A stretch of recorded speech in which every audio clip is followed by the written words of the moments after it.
Arctic air across the UK at the moment, the winds coming from the north, but as we move through Wednesday and into Thursday, the Atlantic moves back in, weather systems, stronger winds, and milder air returns for many. For this evening, we have snow showers across northern parts of Scotland, strong winds for Shetland too. Met Office snow and ice warnings here. Elsewhere, under clearing skies, temperatures falling well below freezing. A widespread frost forming, some patchy ice in places, a few freezing fog patches too. Temperatures down to -10, -11 across the glens of Scotland, but rising across the far southwest first thing in the morning on Wednesday as cloud and rain pushes in from the Atlantic. So most places sunny and cold to start the day. This cloud and rain then slowly pushes in north and eastwards. Rain turning heavy at times, some hill snow possible over the higher ground before turning back to rain. A Met Office warning in force for Northern Ireland. Quite a lot of rain falling through the afternoon could lead to some localised flooding. Still cold in the north and the east, temperatures reaching double figures in the southwest. Into the evening time, the rain continues to push north and eastwards. It hits the cold air against parts of Scotland, turns to snow over the higher ground up to 10 centimetres possible here, leading to disruption. Elsewhere in the early hours, plenty of rain across the UK, strong winds too. Further flooding is possible across northwestern parts of England into Wales. Temperatures generally rising through the night, 9, 10, 11 in the southwest to start Thursday morning. An unsettled day to come on Thursday. Outbreaks of rain pushing north and eastwards across the country. Met Office warnings remain in force for this. Turning brighter for the afternoon across Northern Ireland with blustery showers. Perhaps a few glimmers of sunshine for a time in the southeast. And as we head towards the weekend, it stays unsettled, further spells of rain at times and brisk winds. On the mild side though, see you again soon.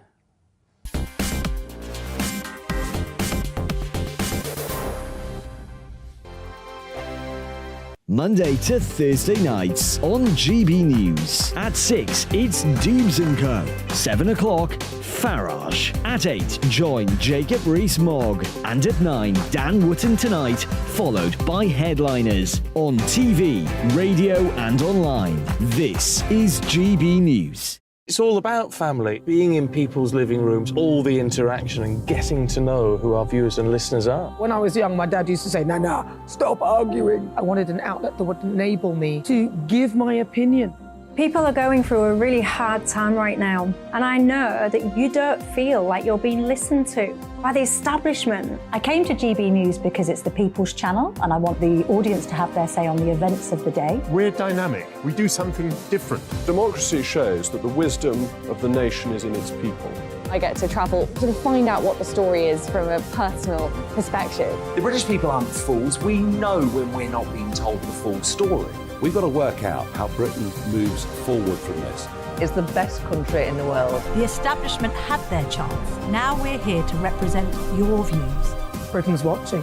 Britain's watching. Britain's watching. We're proud to be GB News. The People's Channel. Britain's news channel. We are GB News, the People's Channel. And right across the United Kingdom. You can find us on Sky Channel 512. Virgin Media Channel 604. Freesat Channel 216. Freeview Channel 236. And YouView Channel 236. You can also take us with you on DAB Plus Radio. With the GB News app and at the website gbnews.uk. We're absolutely everywhere. Come join us on GB News, the People's Channel, Britain's news channel.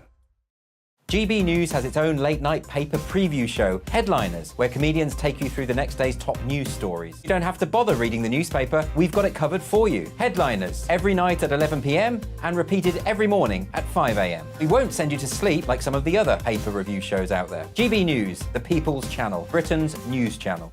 Join me, Nana Akue, Saturday and Sunday afternoons on GB News. Expect fiery debate and passionate discussion as me and my panel tackle some of the biggest topics hitting the headlines. It's a place for everyone's opinion. No one gets cancelled, but no one gets an easy ride. Oh, she's on it today! Be ready for conversations that are fierce, frank, and of course, fun. Every Saturday and Sunday afternoon from 4 p.m. on GB News, the People's Channel. Join me, Camilla Tominey, on Sunday mornings from 9:30, taking the politicians to task and breaking out of SW1 to see how their decisions are affecting you across the UK. Bursting the Westminster bubble every Sunday morning, only on GB News, the People's Channel. Britain's watching.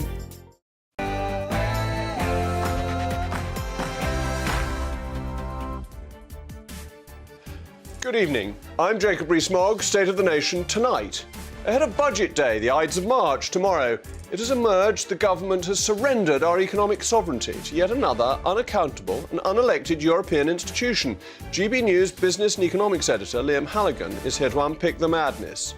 But Prime Minister's had a busy few weeks. The Windsor Framework, the illegal migration bill and the AUKUS deal. We will be asking the panel tonight, is he doing a good job? Is Rish on a mish? Plus, the Home Secretary has lambasted our so-called non-crime hate incidents, Vox Populi Vox Dei. We asked the people if such activities were a waste of police's time, and here's a taste of what they had to say. You know, if it's just verbal, somebody calls somebody a name, is that a police offense? Is that a crime?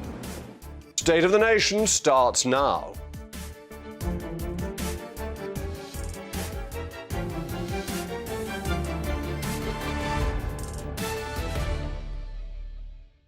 We'll also be hearing from our acclaimed panel, former Labour councillor Kevin Craig and journalist from the Free Speech Union Emma Webb.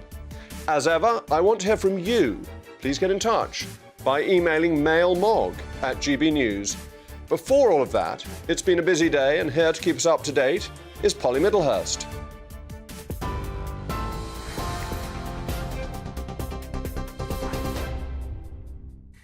Jacob, thank you, and good evening to you. The top stories tonight. A woman has been sentenced to 8.5 years in prison for perverting the course of justice after falsely accusing a number of men of rape. 22-year-old Eleanor Williams had also created a Facebook post alleging she'd been the victim of an Asian grooming gang. Preston Crown Court heard how 3 of the men she'd falsely accused of rape had attempted to take their own lives. And at the time of her accusations, there were mass protests in her hometown of Barrow-in-Furness in Cumbria, with some businesses forced to close. Williams will serve half her sentence in prison. The Chancellor is set to announce his spring budget tomorrow, with full coverage, of course, here on GB News. Jeremy Hunt expected to announce a boost in pensions, with those over 55 able to put £10,000 a year into their pension pot, as opposed to just £4,000. He's also expected to announce that parents on universal credit can receive childcare funding up front instead of having to claim it back. He could also unveil the expansion of free childcare funding, a plan that would provide 30 hours of childcare a week to parents for children aged 1 and 2. Now, tonight, a US military representative has said a Russian fighter jet has collided with a US drone over the Black Sea, forcing the US to bring down its unmanned aircraft. It says the US Reaper drone was on a routine surveillance mission in international airspace when 2 Russian jets tried to intercept it. According to the US military, the incident resulted in the complete loss of the US drone. The White House has commented the incident was unsafe, unprofessional and reckless. 5 members of an organised criminal group have been convicted of smuggling migrants into the UK in the back of a refrigerated lorry through Portsmouth port. The truck was being driven by a Romanian and was carrying at least 3 people from Iraq who'd been brought into the country illegally. The gang's activities were uncovered following a 4-year investigation by the National Crime Agency. They'll all be sentenced in April. And lastly, the rock guitarist Sir Brian May has suggested he could go on tour again this year, indicating as much as he was being awarded a knighthood by the King. Lead guitarist in the world-famous rock group Queen, he's known for some of the most iconic riffs in popular music, as well as, of course, for his guitar solo performed on the roof of Buckingham Palace for the late Queen's Golden Jubilee. Well, today, safely inside the palace, Sir Brian was being recognised for his services to music and charity. He called the occasion very special. That's it from me. I'm back in an hour. Now back to the J-Mogg.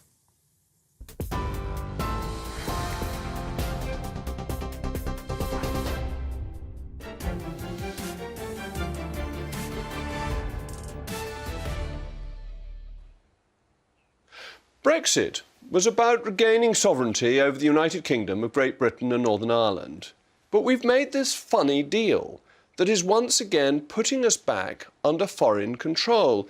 It's an agreement that tax, corporation tax specifically, should be subject to a global minimum of 15%. But surely what we did was to vote against international bodies telling us what to do, whether it's the ECHR or the EU or the OECD. The OECD, an organisation that I don't think is well known across the country, an obscure Paris-based organisation that now wants to give us rules, whereas we used to get them from Brussels. What advantage is there in Paris over Brussels? This agreement was signed in 2021 with the Paris-based OECD, and there's no very clear procedure about how we can leave this international agreement to set corporation tax at 15%. And bear in mind, Jeremy Hunt, the Chancellor, not that long ago, was in favour of cutting corporation tax down to 12.5%. So why should we now agree to something that risks our future economic competitiveness? Because tax competition is a good thing. We are in a competitive world. We want investment in the UK. And if we can have a lower corporation tax rate, surely that will help us attract investment here rather than allowing it to go to other countries. Look how successfully the Republic of Ireland has done through its low corporation tax. It has encouraged the headquarters of many companies to go there, really revolutionised its economy by a low tax rate, and we are now cutting off this opportunity for ourselves. Now, this will come to a vote potentially in the finance bill, but this is something that is really not in the interest of the United Kingdom. But I have a feeling, as we move on to the budget tomorrow, that we may see some good news on tax. You see, competition in tax policy is fundamental, and we need an economy that grows. And Jeremy Hunt is a fundamentally intelligent man. I've always had a high opinion of him. He knows what he's doing. He isn't some fly-by-night politician. He's somebody who understands economics, ran a successful business. And I have a sneaking suspicion that he is going to at least delay the corporation tax raise because of the effect it will have on the economy if he goes ahead with it. That attracting investment, getting companies to come here, means that we have to have lower rates than our competitors. And going from 19 to 25% will put it back towards the middle of other countries rather than being in a position where we are fundamentally competitive. And the truth is that when George Osborne cut corporation tax, more revenue came in to the Treasury, not just in terms of cash, because the economy was growing, but as a percentage of the GDP. Proportionately, it raised more.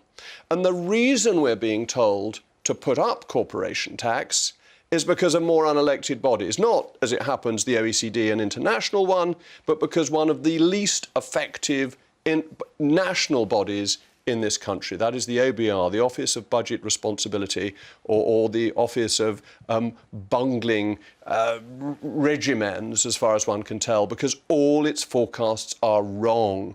And it's the OBR that has been saying that the government needs to raise more tax, when in 1 year it was out by £100 billion on the deficit from its forecast at the beginning of the year to what happened, and it's £30 billion out from its forecast, if I remember rightly, from November to January. It is so staggeringly wrong that it manages to make us make the wrong decisions. And this is really worrying for those of us who are in favour of democracy and who are in favour of politicians making decisions. Michael Gove, a few years ago, said we'd have enough of experts. And for this, he was teased, he was mocked, he was to some extent ridiculed. But actually, he had a good point, because we want experts who get things right, not bunglers. And the OBR is a great bungling organisation, which is the only organisation in the country that makes the Bank of England look as if it has done well. And that's been a problem for chancellors in this country. So I hope there will be good news tomorrow. I hope that we won't be bound in by what has been instructed effectively by the OBR. I hope we will have an economy that can grow because it's not overtaxed. But as always, I want to know what you at home think. So please get in touch with me, mailmog@gbnews.uk. But now I'm delighted to have Liam Halligan with me, GB News economics and business editor, because he can explain the detail, he can go through the facts. I want to start by asking you, Liam, can you explain the Laffer curve and how that works, and whether that should be in the Chancellor's thinking tomorrow? Well, the Laffer curve is one of the most basic theories in economics. It was famously sketched out on the back of a napkin by Art Laffer, the economist who invented it. And it sounds counterintuitive, but just bear with me. What it says is if you lower the rate of tax, then you'll get more tax revenue in, because a lower rate of tax encourages more economic activity and more economic growth. And that's exactly what we've seen with corporation tax over recent years. George Osborne from 2010 effectively lowered the headline rate of corporation tax from 30% all the way down to 19%. During that period, we didn't end up with less revenue from corporation tax. We ended up with more, not just in terms of more pounds and pence, but more also as a share of our GDP. And my concern is if we do go ahead tomorrow with this big increase in corporation tax from 19 to 25%, it will actually cost the Treasury money because it will kill off some companies, it will dent growth incentives and lead to less revenue. But don't some people argue in return that the economy was growing, it was getting back to a normal level after the 2008 crisis, and that this would have happened, but we'd have had even more money if the 25p rate had been in existence rather than 19p rate?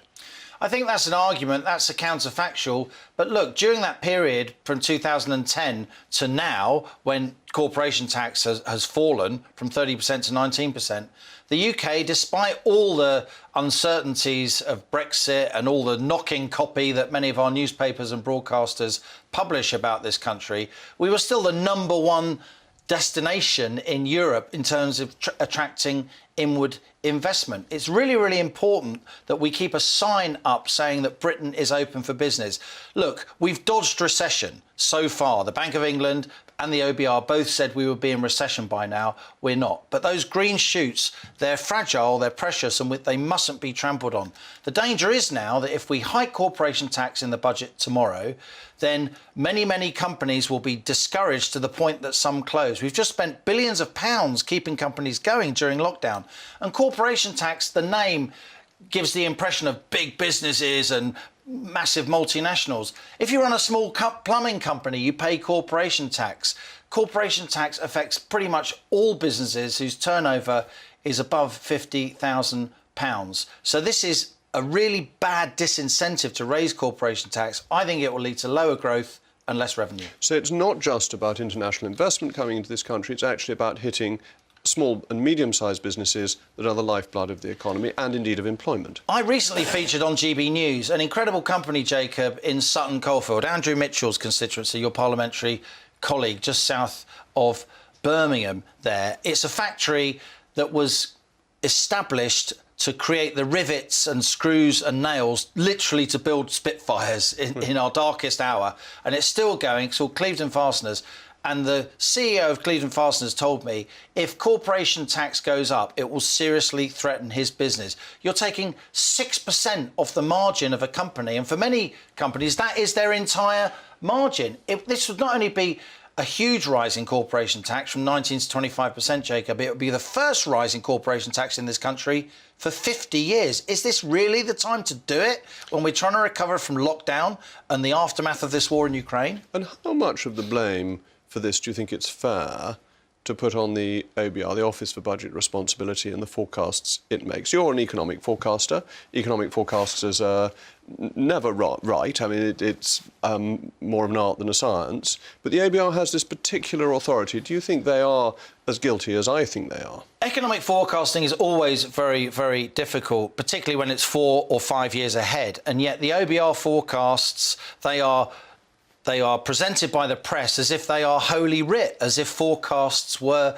destiny, and they box politicians in to only be able to do certain things. Look, we need some kind of discipline here. We can't have, with all respect, politicians promising the world, because we'd end up with huge inflation and completely unmanageable government debt. But at the same time, there has to be some scope for judicious, risk-taking, instinctive economic policy making, rather than having the kind of false discipline of forecasts which turn out to be untrue. Your numbers before were completely correct, Jacob. The OBR misforecast, as in under-forecast, corporation tax receipts last year by £30 billion, and total receipts were only around £64 billion.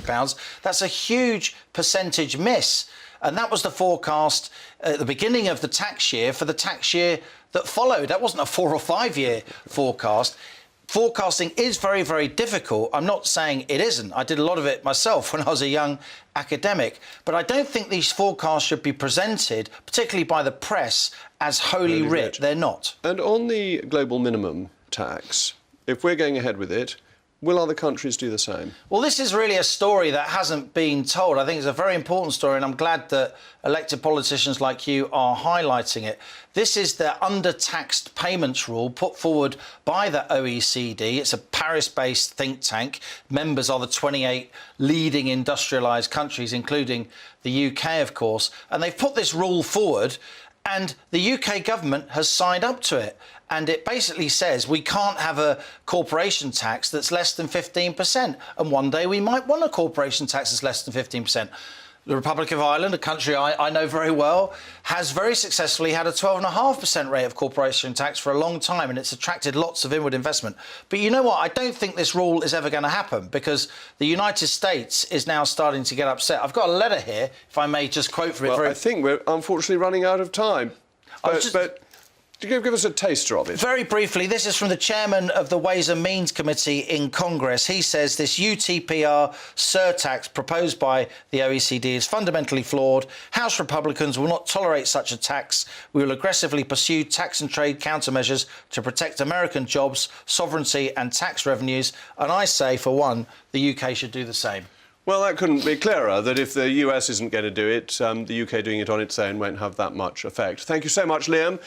We asked the Treasury for a comment, and I'm so sorry to say they haven't yet responded, but if they're watching, they can mail Mogg at GB News, which I hope you all will too. It's gbnews.uk, as I'm sure you know. You're probably better at the .coms than I am.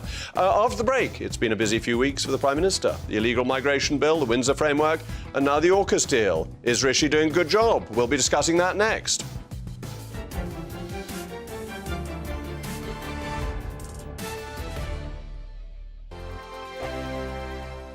We are GB News, the People's Channel. And right across the United Kingdom. You can find us on Sky Channel 512. Virgin Media Channel 604. Freesat Channel 216. Freeview Channel 236. And YouView Channel 236. You can also take us with you on DAB Plus Radio. With the GB News app and at the website gbnews.uk. We're absolutely everywhere. Come join us on GB News, the People's Channel, Britain's news channel. Monday to Thursday, 9 p.m. till 11 p.m. Join me, Dan Wootton. I'll bring you the sharpest takes and hottest debates. Do you not believe in prisons? I don't believe in prisons. I'm completely stunned. I guarantee you there'll be no spin, no bias, no censorship. I actually was personally quite offended by it. And no reason to go to bed. So I guess they've always been quite woke. That's Dan Wootton tonight on TV, radio and online. Monday to Thursday from 9 p.m. till 11 p.m. on GB News. The People's Channel, Britain's news channel. Hello, I'm Michelle Dewberry, and you can join me every weekday 6 till 7 on Jubes and Kerr. You're an inspiration to us all. Clip that bit up. Well, you are. That's my ringtone. My political ambitions those days are gone, I can tell you. She's only teasing. Go on. He's probably going to want to lay down now. I'll give him 2 minutes to have one. Let's respectfully disagree. That's what we like on Jubes and Kerr. Come and join us. GB News, the People's Channel. Michelle Dewberry, weekday evenings at 6 o'clock. I'm Simon Evans. Join me on GB News for Headliners at 11 p.m. What's the scoop? I'll be joined by 2 of the country's top comedians. That's right. As we take a look at tomorrow's newspapers tonight. We're going to get into trouble. If it's a big story, we'll be covering it. Spill some tea on him. There we go. But we'll also have some fun. I wouldn't stick up a bank. My father didn't love me. So anyway. Headliners every night from 11 on GB News, the People's Channel, Britain's news channel. It's all about family, being in people's living rooms, all the interaction and getting to know who our viewers and listeners are. When I was young, my dad used to say, "Nana, stop arguing." I wanted an outlet that would enable me to give my opinion. People are going through a really hard time right now, and I know that you don't feel like you're being listened to. by the establishment. I came to GB News because it's the people's channel and I want the audience to have their say on the events of the day. We're dynamic. We do something different. Democracy shows that the wisdom of the nation is in its people. I get to travel to find out what the story is from a personal perspective. The British people aren't fools. We know when we're not being told the full story. We've got to work out how Britain moves forward from this. Is the best country in the world. The establishment had their chance. Now we're here to represent your views. Britain's watching. Britain's watching. Britain's watching. We're proud to be GB News. The People's Channel. Britain's news channel.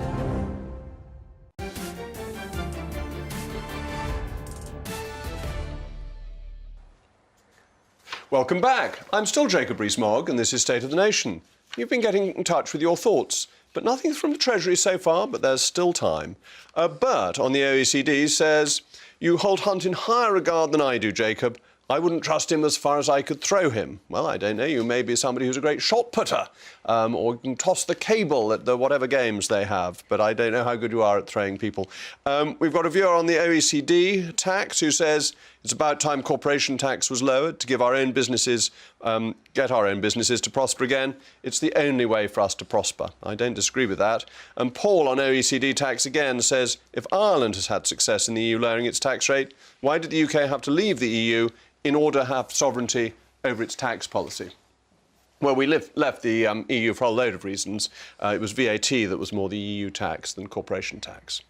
Anyway, Rishi has been on a mission lately, hasn't he? You might call it a Rishian, if you will, if you like puns and those sorts of things. So the Prime Minister's modelling himself on Padre Pio, who famously was able to practice bilocation and be in two places at once, as he successfully passed the illegal migration bill through the Commons last night, despite a backlash from Labour, as well as meeting the Australian Prime Minister and the President of the United States to talk about submarines in San Diego. Just a few weeks ago, he managed to agree a change to the Northern Ireland Protocol in the Windsor framework. So has the Prime Minister turned it round for the Tories? Or has he merely fallen to the lap of a man who was in power at a convenient moment and things have just picked up in the natural cycle of events? But I'm now joined by my very distinguished panel, Kevin Craig, a former Labour councillor, and Emma Webb, director of the Common Sense Society. So, Kevin, do you think Rishi has turned it round, that Keir Starmer's turned out to be the snooze fest Bororama that Boris Johnson accused him of being? Or do you think this is just politics never goes one way forever? Well, as well as doing 17 years as a Labour councillor, Jacob, I've also founded a multi-million-pound business, so I look at this with a number of hats on. And your guy, if I may call the Prime Minister that, Rishi, who I don't think you think is a socialist anymore, I think you would have to agree that compared to his immediate two predecessors, he's brought an air of calm and stability to your party. And in that sense, I'd say he's doing well. And as a proud British citizen with Irish heritage, I'm very pleased at the progress made in Northern Ireland, which I think you might disagree with as well. I mean, I don't believe that your party has got energy or vision left to govern this country, but compared to the previous two holders of the prime ministerial position, Rishi has to be deemed to be doing a much, much better job. And this makes it harder for Keir Starmer because he was able to appear competent, more statesmanlike when the Tory party was going through leaders in the way most people change their shirts. And now, does he just look a bit dull, or am I being unfair? No, Keir is a fantastically charismatic person of integrity, in my opinion, who has... You said fantastically charismatic with a straight face. Yeah, I'm very the impressed. guy's got an amazing life story and is a very dedicated public servant. He's not interested in politics for power, for money. He wants to make a difference. I know that everyone doesn't like his style, but some people don't like your style. You know, I think you're a nice bloke. Thank you. You know, but I think... Labour, yes, it would have been easier for Labour if your choice, Liz, had remained in office. But after she tanked our economy, you've now brought some steady hands to the tiller. Emma, do you think Rishi's Conservative enough? No, not not for a Conservative like me. I'm a small C Conservative, and I'd like to see, as I think many people would, many small C Conservatives would like to see a bit more of the sort of connection with the political, philosophical roots of the Conservative Party. I do think that Rishi has, as you said, has been a stabilising force, and he is also operating against what I think Keir Starmer has actually pulled his socks up a bit and is performing quite well at the moment as well. But as with everything, the proof of the pudding is in the eating. I think with the AUKUS deal, Rishi is in that specific instance, he's harvesting the fruits of others' labours. Well, that was very much Boris Johnson's. Absolutely. And he's now the face of the success of that pact, and I think that that's fantastic news. I think that's going to be extremely important as because often we criticise politicians for being short-termist. This is very much a long-term plan to push our hard power in the Indo-Pacific against an increasingly aggressive China. So I think that's But the government won't say it's really worried about China, will it? It seems to be very much sitting on the fence in relation to China. And actually, Rishi himself has been, I think, too soft on this. If you compare him to Liz Truss, who was very forthright about China being a threat rather than merely a challenge, I think that Liz Truss actually had that right, and that Rishi is, I think he thinks for diplomatic reasons, pulling back on that. And I think on all of the other successes that you've mentioned, I think, yes, it does seem that Rishi has had a sort of a good run, but with all of these, the proof of the pudding is going to be in the eating. Kevin, where are you on AUKUS? Do you think this is a great success of British foreign policy? Yeah, I do, and I think on defence, which is one of the areas I really like what Keir Starmer's done with the Labour Party, which is no longer allow our party to be bracketed as extremist and unpatriotic. It was good to see our Prime Minister alongside a democratic US President and a Labour Prime Minister from Australia, all motivated by the welfare and the first duty of each government to protect their citizens.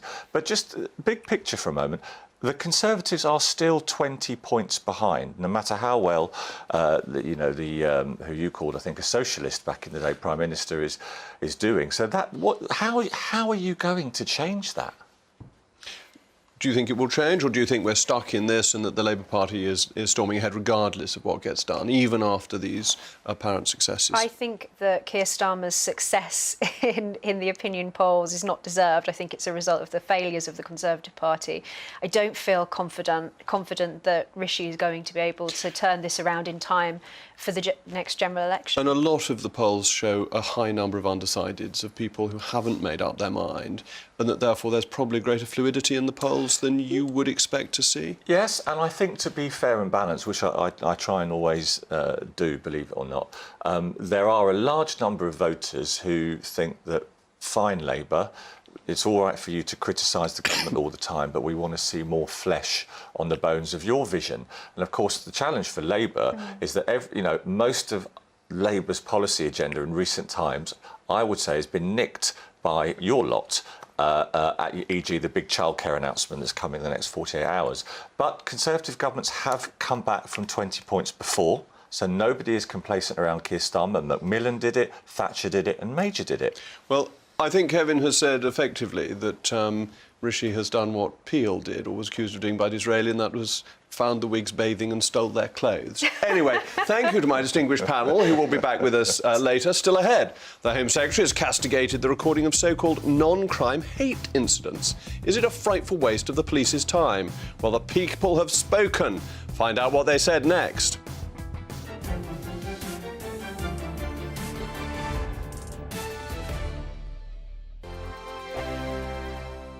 I joined GB News because I was sick and tired of not hearing my views being represented, not just mine, but so many people that I knew and spoke to. I just couldn't get my voice out there. I couldn't say anything. I couldn't do anything. Whatever the narrative was, I kind of had to follow it. GB News is there to provide a voice for those who have been ignored by the establishment media. We think different things, we've got a different style. GB News is here to be optimistic and positive about the future. It's real kind of dynamic and flowing, with the audience very much at the heart of it, like a big family.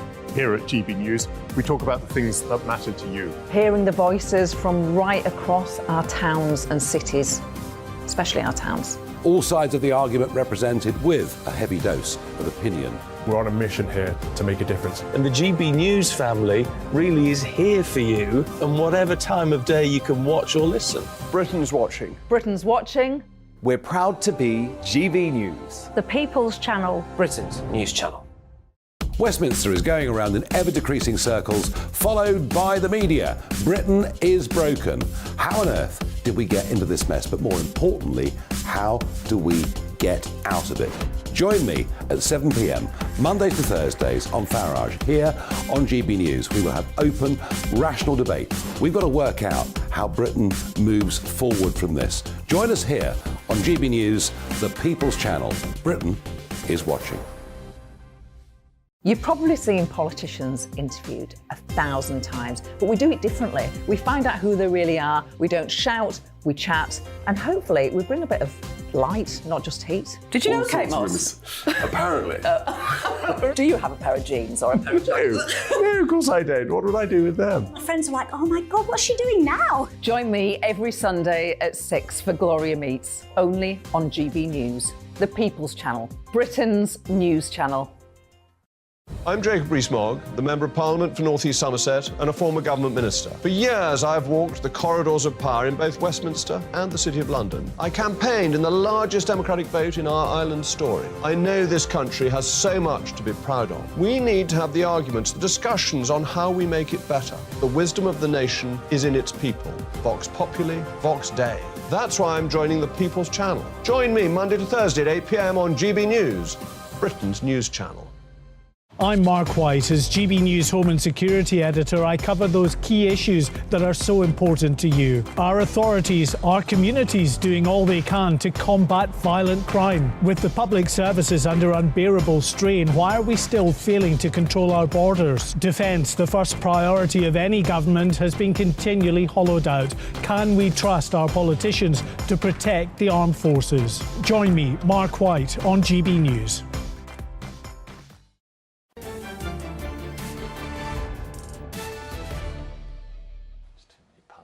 Welcome back to State of the Nation. I remain Jacob Rees-Mogg, and you've been getting in touch with your mail mogs. They've still mysterious silence from the Treasury. But Diana is making up for this lack of news from the Treasury. Is Rishi doing a good job? I don't like the way he took part in outing Boris. No, nor do I. But I believe he's doing a good job. He's most certainly getting things moving. I'm really looking forward to seeing what's next. Diana, I think your view is very close to mine, actually. Doreen, Mr Sunak must be doing a good job, although I don't agree with a lot of it, because he's already going grey. That's very reassuring for me and Kevin, that we're both grey, and clearly we've been doing a marvellous job. Nothing wrong in that. Thank you, Doreen. You're our heroine for the evening. And John says, the Prime Minister is obviously wedded to the WEF and their net zero policies. I cannot support such a man.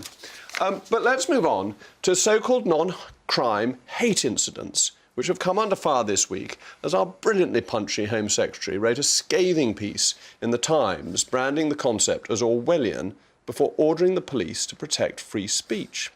What is particularly concerning about these non-crime incidents is that they can often be found after enhanced background checks from employers.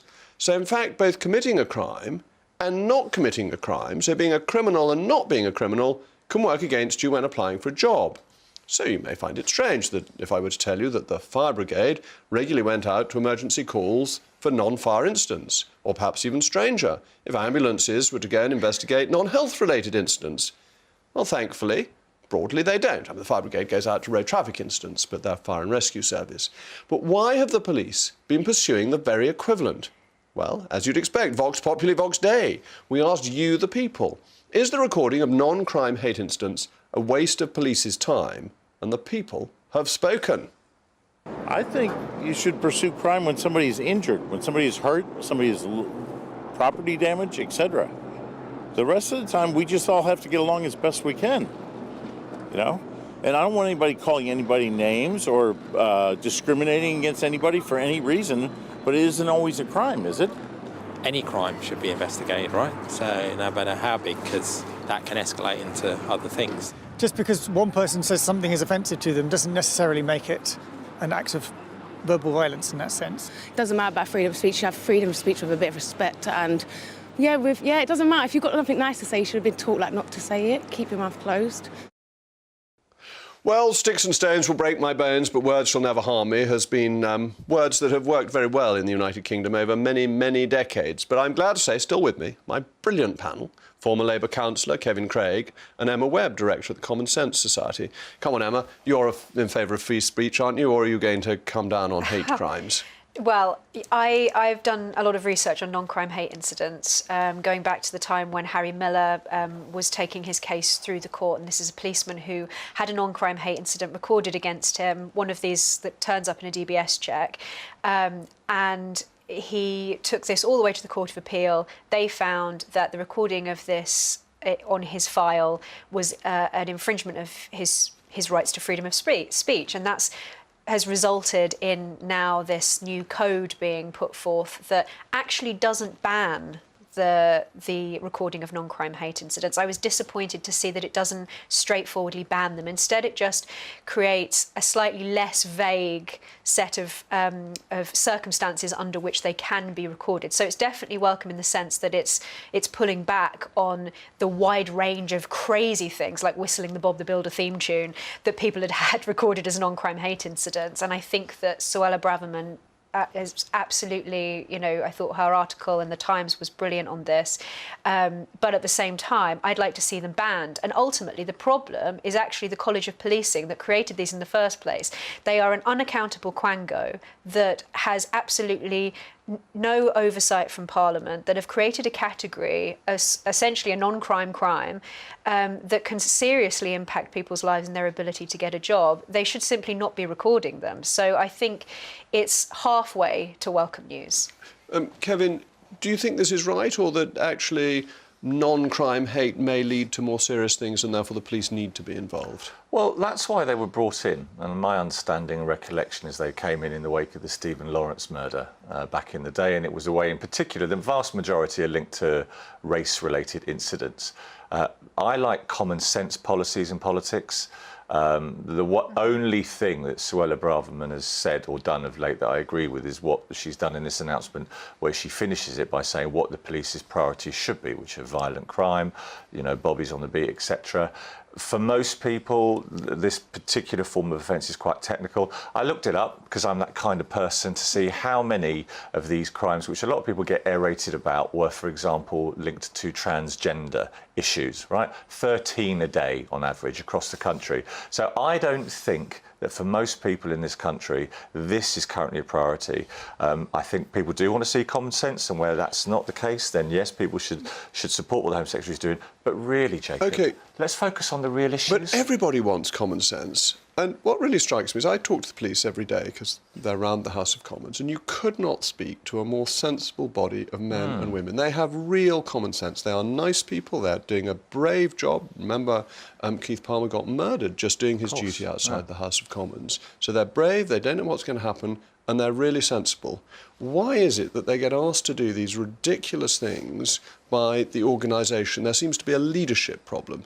Or do you think this is something, I'll stay with Kevin, that we should just brush over? I'll be, and I don't want to be rude in somebody else's kitchen, right? But I think that sometimes these issues are blown out of proportion, right, as a distraction. So essentially, the failures of the last 13 years on law and order, police numbers, and the stuff that really matters. I don't like woke cliches, and I think, that where something's crazy, it should be sorted out. But this is not the #1 priority, guys. But isn't it important? Because last week we had on the fact that 6 police went to arrest a lady who was praying within 165 yards of an abortion clinic. 6 police don't turn up for anything. Why are they suddenly turning up when it's a freedom of speech issue? Well, I had my bike stolen during lockdown, and I was told to look for it on Gumtree because apparently that's where stolen bikes get stuck. And I wasn't contacted by anybody, and no police officers came out to investigate burglary. So I think that Suella Braverman is absolutely correct in saying that the police should be focusing on crimes like burglaries, rape, violent crimes, sexual crimes. knife crime, particularly in London, they shouldn't be policing people's tweets, they shouldn't be policing their speech. And certainly in the case of praying outside of abortion centres, they shouldn't be policing people's private thoughts. I think that it's a separate issue, but I think that it's indicative of an overall problem with the leadership within the police force. And particularly, again, I go back to the College of Policing. I think that we really need to take a serious look at the College of Policing. As I said, it's an unelected quango. And Kevin, isn't freedom of speech fundamental because it is one of the great pillars of democracy? It is, and our nation fought for it. Millions died for it. On abortion clinics, you know, there's two sides to this, which are that women who need to go and get an abortion, some have felt intimidated by protesters, not all, but some. And we shouldn't, in this debate, forget that some of these crimes, in terms of social media, where people should be held to account for some really awful things. These are non-crime, so there are lots of laws to deal with crime. Yeah, but nonetheless, this kind of intimidation, offence, that's different. Yeah, but the incidents that are captured under this category each year, some of them include things that are quite obviously wrong. And that but then they're a crime. I mean, if they're a crime, but if it's just an expression of opinion, it's a non-crime. But it's about the definition of what these hate-related incidents are. And I think, you know, it would be easy, and I respect different views, to talk about people praying, being hassled by the police. You know, that debate is about other women who sometimes want an abortion, who feel intimidated. But where we all agree is the priorities of our police force. And as you say, it's great to end with a degree of agreement with our controversial but brilliant and exciting panel. Coming up next, we covered corporation tax earlier with Liam. But what about income tax? Well, a tax expert who uses his expertise for the public good will be joining me next, and you'll find out why I pay a 91% rate at one point in the tax scheme. Don't go anywhere.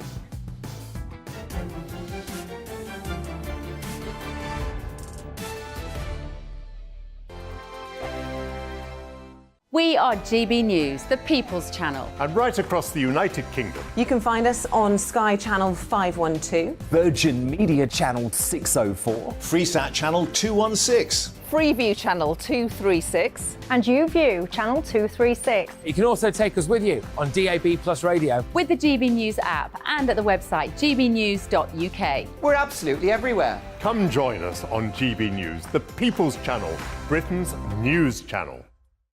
Monday to Thursday, 9 p.m. till 11 p.m. Join me, Dan Wootton. I'll bring you the sharpest takes and hottest debates. Do you not believe in prison? I don't believe in prison. I'm completely stunned. I guarantee you there'll be no spin, no bias, no censorship. I actually was personally quite offended by it. And no reason to go to bed. So I guess they've always been quite woke. That's Dan Wootton tonight on TV, radio and online. Monday to Thursday from 9 p.m. till 11 p.m. on GB News. The People's Channel, Britain's news channel. Hello, I'm Michelle Dewberry, and you can join me every weekday 6 till 7 on Jubes and Kerr. You're an inspiration to us all. Clip that bit off. Well, you are. That's my ringtone. My political ambitions those days are gone, I can tell you. She's only teasing. Go on. He's probably going to want to lay down now. I'll give him 2 minutes to have one. Let's respectfully disagree. That's what we like on Jubes and Kerr. Come and join us. GB News, the People's Channel. Michelle Dewberry, weekday evenings at 6 o'clock. I'm Simon Evans. Join me on GB News for Headliners at 11 p.m. What's the scoop? I'll be joined by two of the country's top comedians. That's right. As we take a look at tomorrow's newspapers tonight. We're going to get into trouble. If it's a big story, we'll be covering it. Spill some tea on him. There we go. But we'll also have some fun. I wouldn't stick up a bank. My father didn't love me. So anyway. Headliners every night from 11 on GB News, the People's Channel, Britain's news channel. It's all about family, being in people's living rooms, all the interaction and getting to know who our viewers and listeners are. When I was young, my dad used to say, Nana, stop arguing. I wanted an outlet that would enable me to give my opinion. People are going through a really hard time right now, and I know that you don't feel like you're being listened to by the establishment. I came to GB News because it's the People's Channel, and I want the audience to have their say on the events of the day. We're dynamic. We do something different. Democracy shows that the wisdom of the nation is in its people. I get to travel to find out what the story is from a personal perspective. The British people aren't fools. We know when we're not being told the full story. We've got to work out how Britain moves forward from this. It's the best country in the world. The establishment had their chance. Now we're here to represent your views. Britain's watching. Britain's watching. Britain's watching. We're proud to be GB News, The People's Channel. Britain's news channel.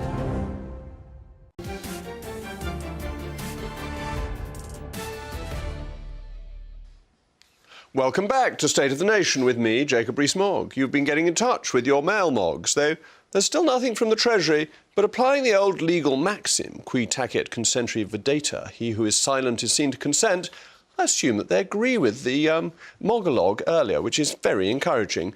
Dorothy agrees with me, sticks and stones, exactly same quotation, thank you, Dorothy.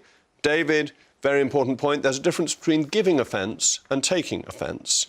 Alan says, I had to teach this nonsense to police officers for years. The only benefit that might come from this is an indication of problems that might escalate. It was confusing for the officers to understand and a dangerous law for everyone else. And Jacob, great name that, says the police in the UK have effectively gone woke rogue and need to be reined in. So thank you very much for that. The Chancellor has professed tomorrow's budget to be centred around a back-to-work agenda. But it has emerged that many of Britain's middle earners, the sort of people whose salaries approach the middle tax rate of 40%, are actually paying a marginal tax rate approaching 100%. Imagine for a moment that it's February, you're a plumber, you have 3 children, you've earned £49,000 in the year. The money that you earn beyond that point would be taxed at such a high rate that to most it would simply not be worth working. Furthermore, imagine you're earning £99,000 a year and claiming tax-free childcare. You are then offered a £10,000 pay rise. This will, in effect, because of the vast marginal tax rate, be a pay cut. So, in other words, you should refuse the pay rise. I'm absolutely delighted to be joined by Dan Needle of Tax Policy Associates, who's written a really first-class paper explaining all of this. Dan, thank you so much for joining me. I discovered reading your paper that as a father of 6 children, I was potentially facing a 91% marginal tax rate on childcare policies. Can you explain how these very high rates click in? It's kind of insane, and when you first look at it, you think it can't be right. But we have all this discussion about whether tax rates of 45% or 50% discourage work, and reasonable people can disagree. But child benefit starts to be withdrawn when you hit £50,000 a year of earnings. And it's withdrawn bit by bit until you hit 60 grand. That means that between 50 and 60 grand, if you have 3 children, your marginal tax rate is 68%. Every pound you earn, you only get to keep 32 pence. The more children you have, the higher the rate. And yes, if you have 6 children under 18, your marginal tax rate will be 91%, which, I mean, it's madness, isn't it? Well, yes, because you obviously won't work the extra hours, you won't want a pay rise, or, and I think you make this point in your paper, you'll ask for it to be put into your pension fund or find other ways of getting it so that it doesn't hit in your annual earnings. Yeah, you've got to ask how much tax does this actually raise, and I expect not much. The really sad thing is some people will deliberately hold their income back, avoid taking extra hours, go on a holiday when they're approaching the end of the year. That must be bad for the economy. There's also a sad personal story of people who don't realise this is the way the system works. They claim child benefit, they don't file a self-assessment form, then they get pursued by HMRC, sometimes for penalties. So however you look at it, whichever approach people take, it seems a loss to society and not something a sensible tax system should be doing. Well, you also get to the point where if people work extra hours, they'll be getting potentially less than the minimum wage for the extra hours that they work, which the government makes illegal for employers, but perfectly legal for HMRC. It is very odd. And the other thing that I find frustrating is how little this is talked about. I kind of feel quite a lot of Conservatives view this as an embarrassment and prefer not to talk about it. All credit to you for doing the opposite. And I suspect the Labour Party thinks it's not its business to worry about people earning £50,000. I think a lot of people who earn £50,000 think, well, I'm doing OK, I shouldn't make a fuss about this. No, they absolutely should. No one should expect to pay tax at this rate. It's just not right. And for people living in London, £50,000 doesn't make them rich, that they will be living probably to the maximum of their income, and therefore paying these very high rates makes it much harder for them to improve their standard of living. Yeah, £50,000 is an average salary in London, and £100,000 when you can see even worse effects. Only about 2% of the population earn £100,000, but a much higher percentage than that can expect to earn that during their lifetime. And it's at £100,000 you see the stupefying effects of tax-free childcare being withdrawn. And as you suggested earlier, how that works is, so you've got 3 children. You can get a £6,000 benefit from tax-free childcare. When you hit £100,000, that goes. So the 1 penny pay rise you get over £99,000, 99 pence, that's going to cost you £6,000. And you don't get back where you were until you're earning £120,000. This is absolute madness. Thank you so much, Dan, for telling us that a 1p pay increase will cost some taxpayers £6,000. What we've also revealed today by the consultancy Policy and Practice is that earners making more than £125,000 a year will be eligible to claim universal credit. So we've got on the one hand these extraordinary marginal rates, on the other hand people being given benefits when they're earning high salaries. I'm delighted to be joined by Elliot Keck of the Taxpayers Alliance. Elliot, explain this. How does this happen?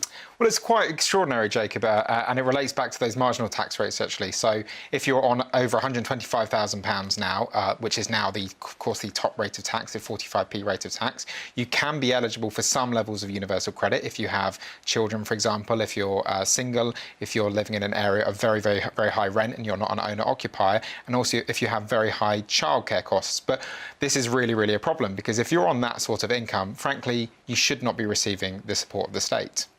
Well, doesn't it tie in with the previous conversation that if you're being taxed at a marginal rate that's actually infinite, when 1 penny leads to £6,000 of costs, the state has to make this up to you in another way. And so you get this merry-go-round of money with an administrative cost in between. It's this huge fiscal churn that we spoke about just before I came on, and it's a real problem. We need to look at why on earth the state is having to support people on such high incomes, and it's because of these marginal tax rates. If you're on £50,000 now, over that you're paying 40% of tax. That means senior nurses, that means senior teachers, that means senior police officers are paying these very high levels of tax.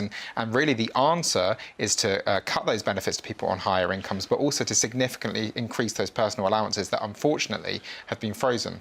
But didn't the coalition government, when it came in 2010 and we had the period of austerity, put a cap on the total amount of benefits that you could receive? Does that not apply? The benefit cap only applies, I believe, if you're actually out of work. So if you're in work, that cap doesn't apply. So therefore you can get these benefits right up the income scale. Precisely. Have you done any work on how much could be saved if people paying very high, earning high amounts didn't get benefits if you cut the taxes and you cut the benefits? We haven't, but I think it's certainly something that needs to be looked into. I mean, Policy and Practice estimate that there could be around 1,500 households earning above that £125,000 limit that are receiving universal credit or are eligible. And ultimately, the state needs to ultimately step back from some of these areas. One of the reasons why they're paying such high rents may be because planning policy is so restrictive. One of the reasons why they're paying such high childcare costs may be because childcare regulations are too restrictive. And also, as we spoke, the marginal tax rates. But one of the reasons we are at our highest tax level for 70 years is the state is doing too much. And isn't a wonderful example of it that people earning over £125,000 are getting benefits? I don't think any of our viewers would expect people with that level of earnings to be supported by the state. I think even if you look towards the higher five-figure salaries, I think people would be surprised to hear that they're receiving benefits. And I think this speaks to the fact that if you overtax people, then people who are on theoretically relatively high incomes are actually going to see relatively small take-home pay because so much of it is being nixed by the Treasury. And they're not necessarily spent very well. And Taxpayers Alliance is trying to ensure that people individuals understand spend this. money better than the state is something I know you believe in and something I know many of your viewers believe in. Absolutely.